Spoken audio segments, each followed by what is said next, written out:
अरे क्रोध मान माया लोभ ये कषाएं कभी भी जागृत हो सकती हैं, कभी भी उदय में आ सकती है। वास्तव में तो यही हमारे शत्रु है।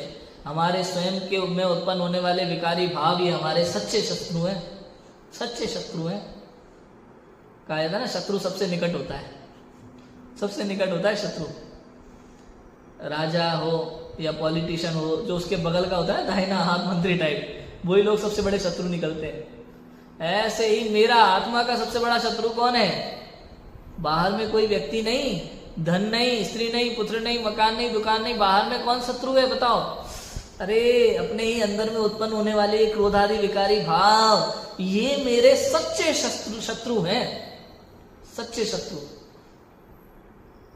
मेरा गुस्सा, मेरा अहंकार, मेरा लालच, मेरा छल कपट का भाव, ये मेरे शत्रु हैं। मेरे हिंसा के क्रूर परिणाम ये शत्रु हैं। ये झूठ बोलने का भाव, चोरी करने का भाव, परिस्थिति रमण का भाव, परिग्रह इकट्ठा करने का भाव, लाखों करोड़ों कमाने का भाव, ये मेरे शत्रु हैं। ये मेरे ये विकारी भाव, ये विपरीत परिणाम, यही मेरे सच्चे शत्रु हैं। और जगत में मेरा दूसरा कोई शत्रु नहीं है। सबसे पहले इन पर विजय प्राप्त करो, इसका नाम समाधि जीवन है और इसी का नाम समाधि मरण है। कहते हैं कि जैसे सिंह सोया हुआ है, उसे कहा जाए हे सिंह, बैरियों की फौज आ रही है तुम्हारे ऊपर आक्रमण करने के लिए, तुम तैयार हो जाओ। ऐसे ही यहाँ चेतन राजा से कहते हैं, सिंह जंगल का राजा है, चेतन अपना राजा है, समस्त संसार का राजा है, 3 लोक का राजा है।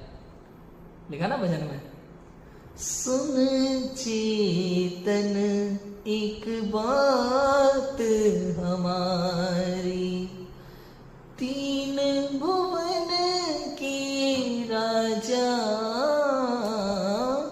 सुन चेतन एक बात हमारी। राजा राजा 3 भुवन के राजा, जैसे सिंह जंगल का राजा है, उसे कहा कि बैरियों की फौज को जीत लो।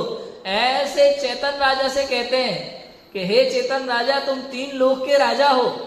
ये जो तुम्हारे अंदर में विकारी भाव उत्पन्न हो रहे हैं, क्रोध मान माया लोभ हिंसादि 5 भाव, ये सब तुम्हारे बैरी हैं। जितना हो सके उतनी जल्दी इनको जीत लो और सिद्धालय में विराजमान हो। समझ में आया? ये उपदेश है।